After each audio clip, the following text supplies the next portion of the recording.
So we are moving to our third speaker of the day, and after that session, we will handle all the queries together, Greg. So hope that is fine with you.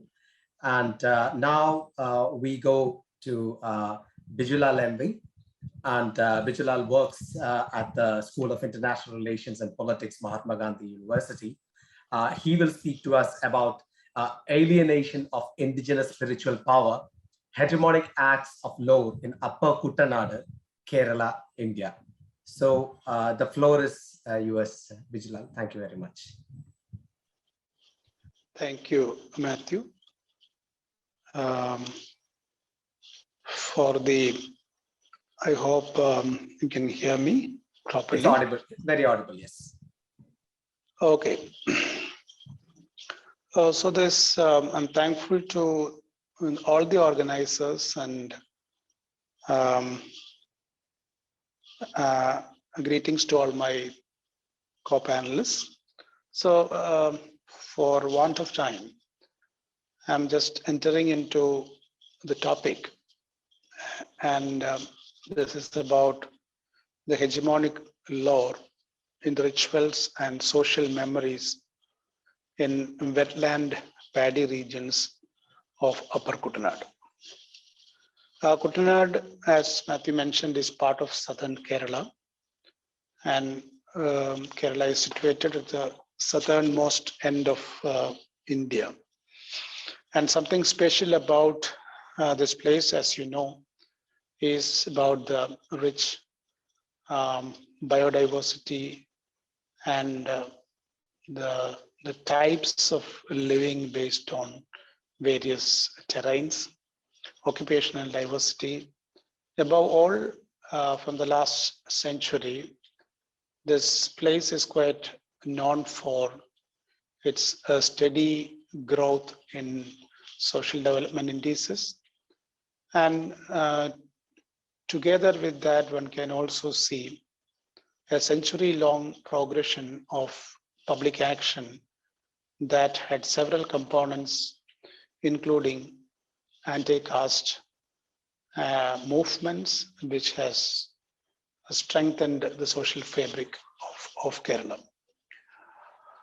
So while talking about the lore factor in one ritual, which is Thanksgiving ritual in a post-harvest situation.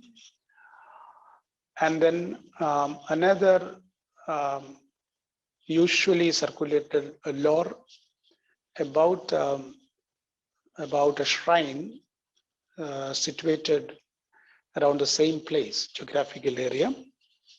We have something in common related to these two situations, which I refer as texts in the title itself. And this has relevance to both the paddy going communities, and in both situations one can say that one of the important players of the lore and of the ritual performance, as I will detail it in further, has an intimate connection with the paddy growing communities. So having said, let me come to two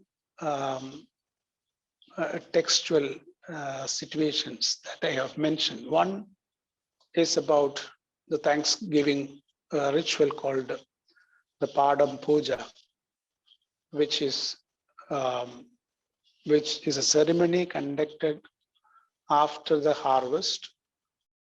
And the second one is about a common available lore about a shrine, local shrine called Kuttanadu.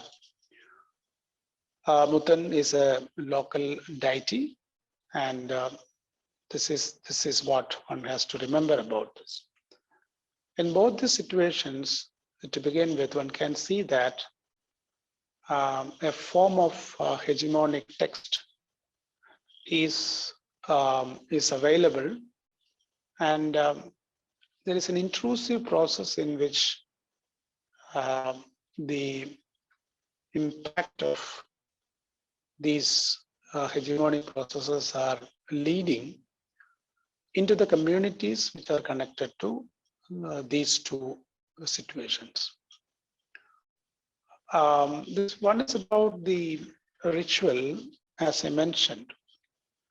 And this ritual, one can see, which is a 2.5 days old long ritual, which has got something like a very illustrated process of community engagement. And this is where the large number of people come together, and it is performed in a way that everyone in the community is gathering together and collectively working together for all through the day and night with a terribly laborious project of producing a special offering towards the end, which is prepared of coconut, rice powder, and spices. And what happens in this ritual ultimately is the offering that is created through human effort without involving any kind of machinery or electrical devices or anything. This is happening in a way that a certain amount of purity in terms of effort is also made available in this ritual. You can probably see the part of the ritual in this some of these images that I have given here. So these images, if it is possible, Matthew, if it is possible that yes, you can I can upload. show it. I can upload. Yeah, sure. Yes, yes, yes. Hope you can see. This is the last one, the end of the ritual. It is visible. It is towards the end. So from the beginning, if we can start. Okay.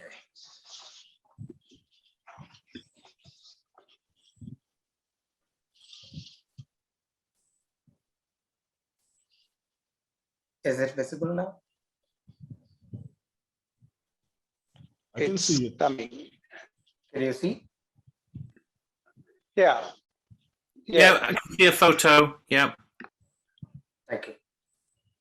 Yeah, this is almost the beginning where you can see this man, is giving a kind of vocal accompaniment to the women who are walking with this talam, the plates that are filled with grain and different other things with a lamp in it. So this could be said as the beginning of the whole beginning of the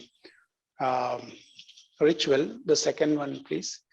The second one will show you a hut which is intended for conducting this ceremony.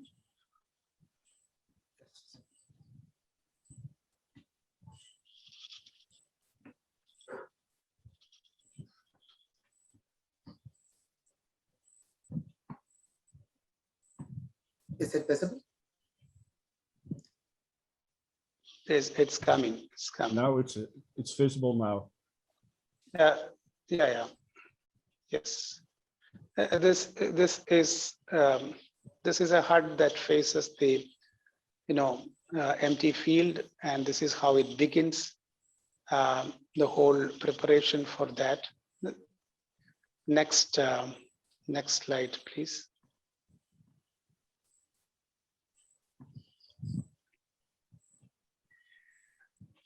This is the coming slide probably.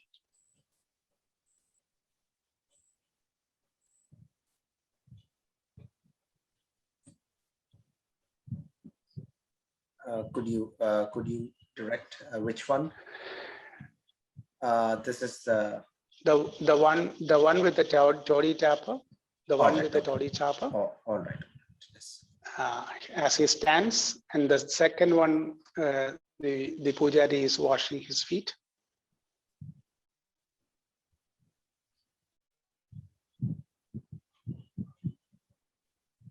Hope you can see it.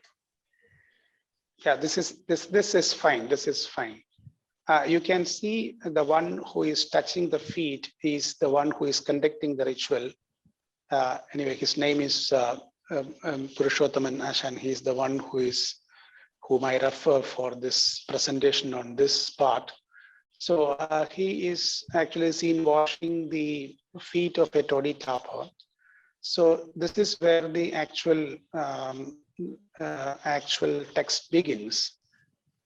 In the lore, you can see there is this ritual practice which is showing the toddy tapper. This toddy is, this is coconut toddy. That is, it's a laborious and lengthy process of beating the panicle and taking the toddy out of it. It is considered to be one of the best drinks available out of Vatican natural drinks in that way. So this producer of the toddy is being revered by this leader of the ritual, signifying the importance of the toddy tapper.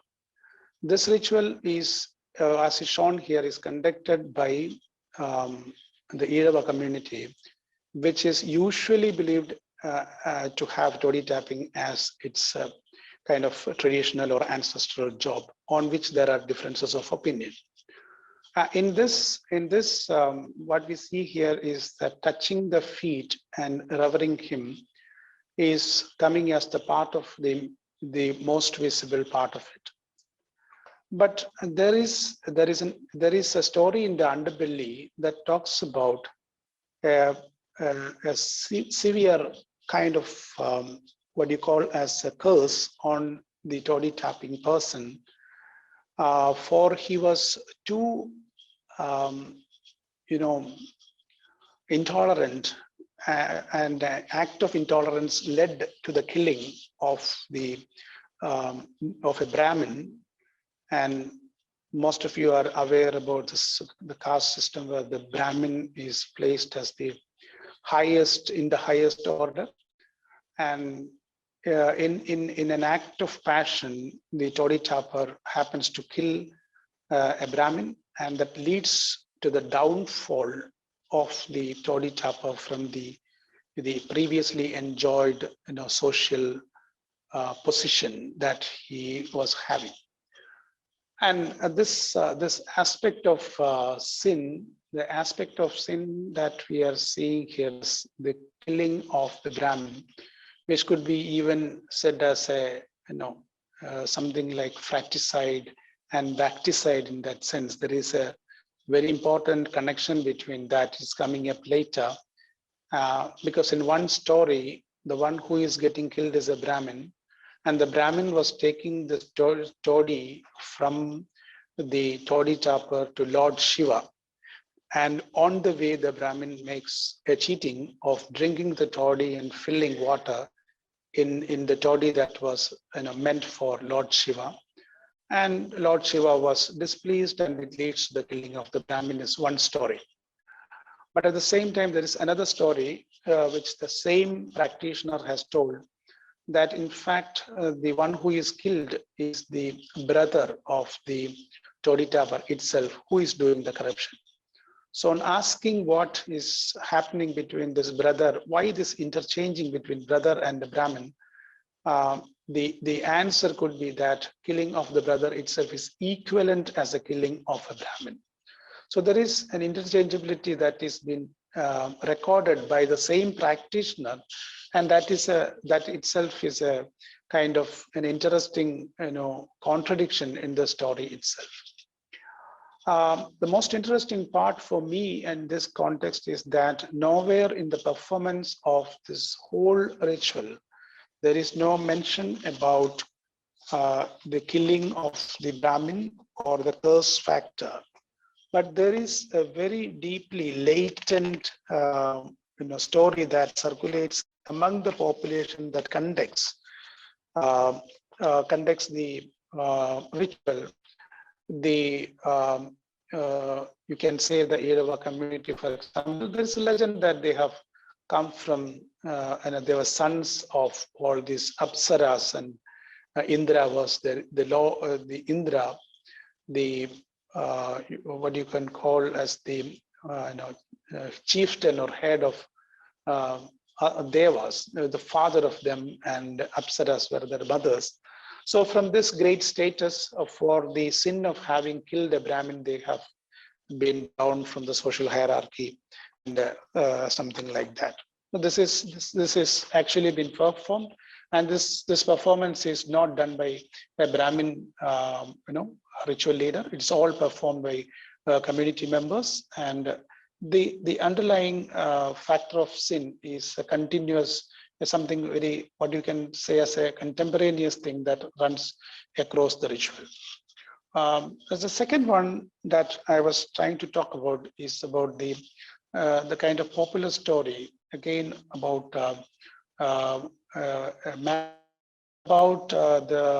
the shrine called Kuttanadu, where a local god person or an influential savior of the population was conducting his kind of rule, but then he was debilitated by a person who came from the north. That's how it is said. The person who came from the north had a kind of magical ability. It is been said in the lore that when he came and he asked a person who was working in the field to fetch a tender coconut for him, the worker says, "No, it's not possible with me. It will fetch the ire of my master." So then on persuasion, this worker goes and gets the coconut, tender coconut. And to his surprise, he sees that the entire work of the field has been finished. And so that is the magic through which the person from the north is being produced.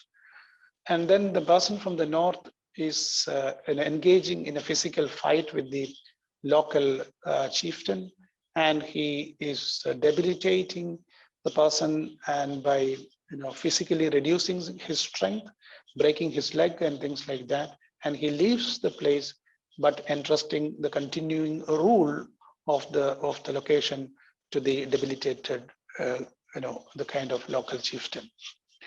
This is very significant, and it's a very significant story in the sense that the devalorized local person as the god is something that signifies the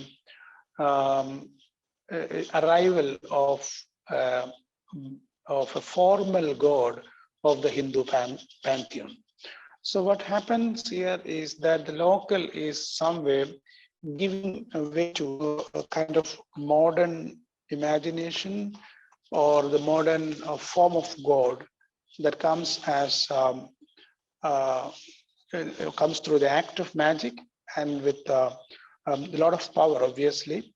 And this happens to be very significant, displacing the local with the magical and physical, prowess of a superior male god is happening here. So if you look at carefully, the one who was debilitated, Muttan, was not clearly someone who was a god, but who was more of a savior, and which was part of any village story of those olden times. The kind of saviors were available, saviors of animals, saviors of women, saviors from natural fury, and all kind of things were revered in societies. So this particular person is dispelled from the authority of social leadership, and in that place, a proper, so-called proper Hindu god is coming. So these narratives, both these narratives, I would say as arguably intelligent acts in which the spiritual world of the lower caste people are hegemonically ordained. A sin of the highest order by killing the Brahmin is reproduced in a community ritual where the presence of the Brahmin, even as a ritual leader, is absent, as I said earlier. The sin narration also does not appear evidently in any part of the ritual. So it becomes the textual act of a smuggling, I said about smuggling in hegemony, and this is coming through certain infliction of superiorities, and those superiorities are etched in the cultural memories. In both these situations, it's happening. So there is evidently a kind of a kind of an ancestral a break in the archetype of the ancestral figure, and what comes in as a new presence, a pure, more formal, orderly God that has taken over. So what I am trying to say is that it's about an annual performance in the case of the ritual, where there is a kind of a reification and a kind of reproduction and reiteration of all these image of the community as a victim or liable for sin is been repeatedly happening. So there is what we call as, if you look at this, the political impact of the law in terms of self-marginalization, how it helps to produce a self-marginalization. It's about a systemic kind of annulment of the divinity that the community was having, in the sense of when after they lose the authority by entering into killing of a Brahmin, the sin of killing of a Brahmin. So both these situations, there is an evident play of the displacing of the local and inviting the kind of outside element, one as person and one as a concept. So there is something. The fundamental question is that is this silent, privileged caste victim, the one who is at the top of the caste order, who has been killed and who is invisible in the story? And the problem is that the story is never enacted in the ritual. The story is always told. So the story is actually getting silenced within the narration. And what is possibly to be assumed is about here there is an element of political invisibility which is coming into play. This invisibility is the invisibility of the person, of the Brahmin person who is been killed in the whole ritual, but who is only surviving in the exterior story. Is not part of the ritual. So by saying this, there is a kind of invisibility of different manner. Usually, political invisibility is something where the marginal people are not represented. Here, the someone who is instrumental in Bijula, making we the have marginal 4 more minutes. Four more minutes. So okay. So this marginality here is a concept of in this case, this invisibility is something where the main aspect is lacking in the ritual itself. So this is something that we can talk about the other instance. I would say that there are several local forms of worship, several local gods who have been displaced through acts of violence, acts of persuasion, and acts of modernization. So what happens here is a kind of a certain kind of force has been used, directly or indirectly, and see that there is a very lack of toleration towards the lesser so-called gods. And many places, what happens is that the local gods are displaced, and the sacred groves have been renamed. And most of the indigenous people's shrines have been renamed as kshetras. And this is also coming in the context of widespread, changing of the, rituals, practices, all kind of, inviting new idols and everything, and changing of the, cultural milieu, which is taking place largely in Kerala, especially, at least for the last more than 30 years in time. So this is where the relevance lies for us in the contemporary sense, that an ongoing process of purifying, sites of worship has been on the go for a long time. And one can see that such instances of self accepted forms of lower existence is practiced in some of these rituals that I was talking about. So one can say that this Sanskritizing, developing and modernizing traditional, modernizing the traditional kind of the wide-ranging instances that will suggest a kind of, modernization, which comes with, an extinction of, particular forms of local beliefs and, rituals and beliefs and things like that. But in both situations, it is important to see that this is not something that has been brought in through any kind of violent force, any kind of superior spiritual agency.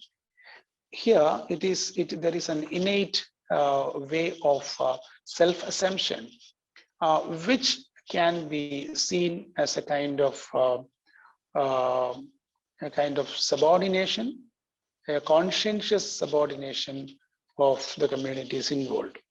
So what I'm trying to say ultimately is that in the first instance, we are talking about the absence of the real one who is responsible for the downfall of the community, that is an invisibility. The second place, we are seeing that the removal of the local person and bringing in a new colonizing type of a person with a different, system of magic and all kind of paraphernalia around that. So the magical presentation has been accepted, and it gives way to a legitimate displacing of this, oppressed community. So I think I stop here with this more of an illustration of what has happened in these two situations with the political significance of that in order. Thank you. Thank you. Thank you very much, Bijulal, for that talk, and thanks for bringing in the rituals as they get enacted, the invisibilities that gets played out hegemony-wise, and the actors who are left out. There's a lot in it. Thank you very much on behalf of all the organizers. Now, what we do is we take up the queries that has come up for all the talks today, one after the other. So I will read the queries, and there are a couple of queries that have come up after the introductory lecture. Professor Gurukul is not here, but I will quickly go through the queries, which might be interesting for all, and then I'll go to Stanley Stefanich's, Greg Kelly's, and Vigilal's. So the first query was from Abhinand, who was asking, how do you view contemporary art forms in its expression of our fear and anxieties? How could we be critical of fantasies or imagination in an entangled everyday life, colonized by capitalism and other dominant forces of power? This is a query that might be interesting for all to reflect upon after the introductory talk. And the second query was from Theo Mehta, he asks, thank you for this wonderful overview. So most stories about pandemics and apocalypses are rather pessimistic, dark and grim. There is little hope for humanity. Do you think anything good will come from the current corona pandemic eventually? Is a new world possible? So that was Theo Meder, who asked this query after Gurukal's presentation. Now, and probably the answer will be very speculative and difficult, but I did ask this question just before he stopped with his presentation, and in the end he mentioned a few works that would go into the new world, would visualize a new world instead of only devastation and disaster. all right. So this is a little bit of the answer, probably. Thanks for filling that up. Now let me go to the queries that have come up for the session speakers. First is the query for Stanley Stepanich. And shall I read both the queries, Stanley, if that works for you, and then you can address both? Maybe one at a time. Okay, all right. All right. The first query is from Theo Meder. In The Walking Dead, zombies bite people and these people turn into zombies too because of a virus. There is a question mark in the bracket. Was this biting and transformation stolen from Hollywood vampires? That's Theo Meder. Well, that's really something that's in original folklore, that, you know, a vampire, by infecting you in some way, could then transmit the vampirism onto you in a variety of ways. But really, any contact with a vampire was considered in a potential danger to the individual, and you could become one after you died as well. So really, that's why I mentioned I Am Legend. Really, whenever Matheson makes that, he's trying to re-envision the vampire as something realistic, but he brings it accidentally back to its folkloric roots without realizing it. He didn't know anything but the folklore. He was trying to re-envision the vampire he had saw in media, like Bela Lugosi type stuff. And in the novella, I do not recall anything about biting in there. This starts to appear whenever you see zombie films appearing shortly after Night of the Living Dead, which George Romero, the director, said he just stole the plot of I Am Legend and turned it into a movie. So after that film, you start to see this biting thing become more of an image in the whole zombie phenomenon. But it's kind of like an accidental link to original folklore, that there was no real intention of it being the same. It just kind of happened. So I would say it's sort of partially stolen from the media vampire in a way, but also it was originally imagined as a re-envisioning of what it was, that, again, accidentally brought it back to folklore. That makes sense. Thank you. Thank you, Stanley. And the second question is from Ben. Can you talk a bit more about the historical and folkloric parallels and crossovers between zombies and vampires? Obviously, like European fairies and elves, there is a lot of crossover, but were the ways to deal with or prevent them interchangeable, for example? That's Ben. Okay, so this kind of goes off of what I was saying to Theo. So again, a critical turning point for this sort of like conflation of these two images is with I Am Legend. So that is first translated into a film called The Last Man on Earth with Vincent Price from 1964. It's a pretty straightforward translation of the novella into film, and they refer to the creatures in there as both vampires and zombies, because what had happened before that is the zombie became an image in American popular culture starting in around the 1920s with the publication of a book called The Magic Island. But that is Haitian folkloric zombie there. It's like the original zombie, so to speak. So that was in popular culture in America for a while, but by the time you get to 1954, whenever Matheson drops I Am Legend, that image really was not in American media anymore. One of the last, original zombie films you get was from 1943 or so. So over a decade later, whenever he drops I Am Legend, he's re-envisioning the vampire. He's not thinking about the zombie at all. So whenever Last Man on Earth comes out in 1964, they use the word zombie there to describe part of how these creatures act in the film. They're using the word essentially as a slang term, which is retained from the transmission of the Haitian folkloric zombie into American popular culture. So after that movie is made, George Romero makes Night of the Living Dead in 1968, and he bases F off of both the novella I Am Legend and Last Man on Earth.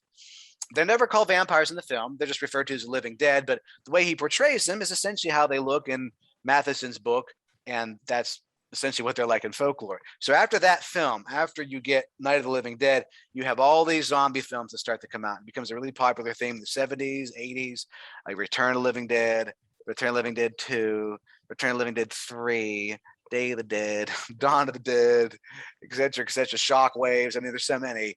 And they are really getting their inspiration primarily from those original sources that start in the 1960s. And they don't realize that originally that came from a vampire novella, and it just became zombie by name only, really. So there are parallels in that the zombie in Haitian folklore is a form of animated dead, although it differs in terms of how it could actually appear and what it did. But you see this phenomenon all throughout the world in mythology and folklore, where every culture has some sort of sense of the dead being able to come back in some way, whether it be to do something bad or something good. So there are definitely parallels you could draw in the folklore. In media, it's largely an accidental parallel that's developed. Again, starting from, I keep saying it, but starting from I Am Legend, it really becomes sort of accidental that it looks similar and the words used, and it is actually just a form of vampire, really, when it comes down to it. I really don't know of any, there's only a few modern zombie films I could think of, or images of zombie that are linked with the original Haitian folklore. God, I think there was one in 2008 or so called The Skeleton Key with, I forget the actor's name, but it doesn't even really focus on the zombie at all. It's just sort of like that. But yeah, so parallels are definitely there, but it's largely an accidental. Thank you. Thank you, Stanley. And so with that, let me move to the queries, comments, and an exchange for Greg Kelly. So first was a comment which is interesting from Andrew, which says, really enjoyed that, Greg. Great to learn of the full meaning behind the plague doctor badge I bought last year. This was about plague doctor costume figure present in the museum, AM Museum nearby. So that was from Andrew as a comment to Greg Kelly. And then followed by that comment comes a query from Abhinand. What are those present day pranksters dressed up as plague doctors doing other than the market-driven activities and fashion parades? Who are they? Okay. All right. Well, so the quick answer, I've got a quick answer for that. I don't know, but I mean, essentially, I guess you would have to interview them to find out what their motivations were. That one kid who I started with, he was a teenager, and he appeared every day for 2 weeks running in that town, and people they were looking for him.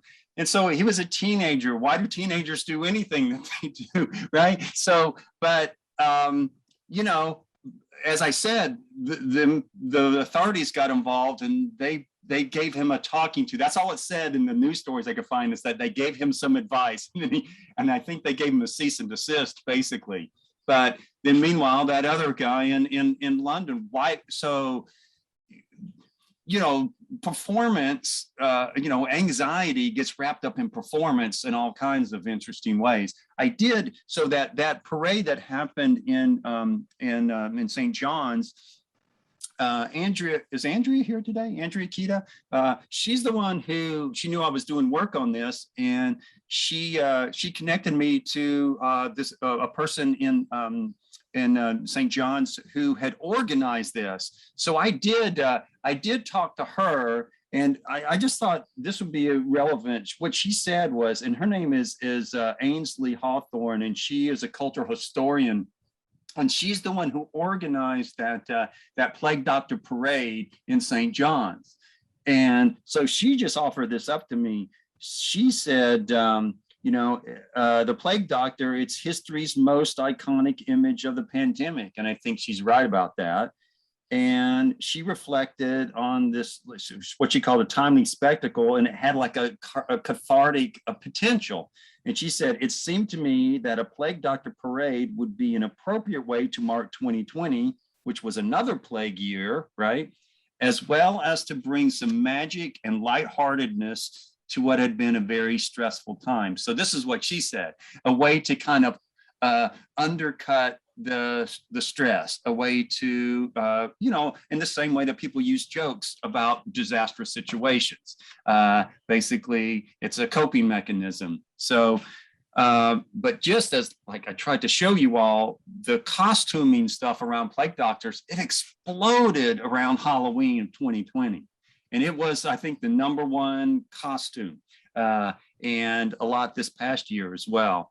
So I know there was a comment or a question about what the connection to steampunk is, and that's ponderable. I don't know, but I did see a piece that said that was there was kind of some insiders who were saying, why have plague doctors plagued the steampunk movement? They feel like they're basically have infiltrated in a way. But I did read something about, maybe it's some connection to, the rise of germ theory in the 19th century. And of course, the steampunk movement invokes these kind of anachronisms of, technology and time. And so the plague doctor figured into that some. Besides that, I think they like leather a lot. And a lot of these plague doctor masks are leather. And but of course, there's a whole tradition in Carnival of the plague doctor mask as well. And we had a colleague, she's an academic. She had one of those that she had bought in Venice with the long protuberance, and she just had it as an artifact. And when the plague hit, she went for a walk with her dog and just wore the mask. And she reported to me all the various reactions that people were having. People thought it was strange. She was wearing just a kind of a black cape and the beak mask. So it's ponderable, but I guess, again, to answer that first question, is we don't know why those people are doing it unless we interview them, but they're at outside glance, it seems to be some sort of like, it's playfulness for sure, and it's kind of playing with costuming and kind of ritual as a kind of a mechanism for coping with the discomfort of course, those costumes appeared right when the pandemic was really hitting. So we were all processing what this means for us. So I think Andrew wants to add something to that. Yeah, I'll just, if you don't mind, Greg.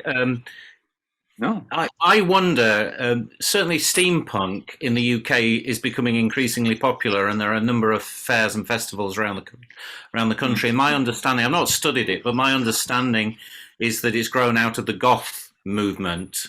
And Whitby Goth Weekend used to attract steampunks, and now Whitby has its own steampunk festival, Steampunk Weekend. And I actually went to the Steampunk Weekend in the autumn of 2019, and there were a couple of plague doctors there. So that was before the virus had hit. So these costumes seem to be popular in that kind of, in the steampunk, within the steampunk culture. And it's quite, my take on it would be that these guys have those costumes and just did it for a laugh, basically. Yeah.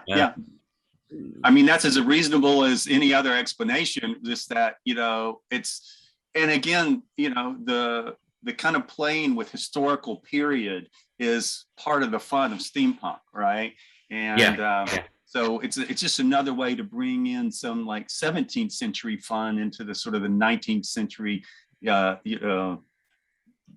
sort of performance that they're doing. So okay. There is a comment also from Ben to Greg, which says that reminds me of the people, mostly teens, who dressed up as clowns in public at the time when scaring clowns were common in social media, 2016 or so. That was from Ben to Greg. And well, if it's about clowns, Ben would know.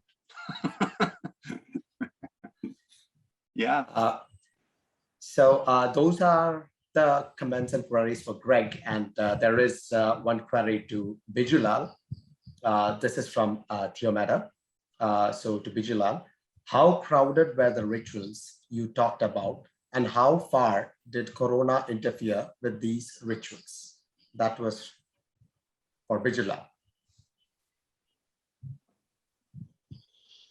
Yeah, Theo. It's like the last 2 years, the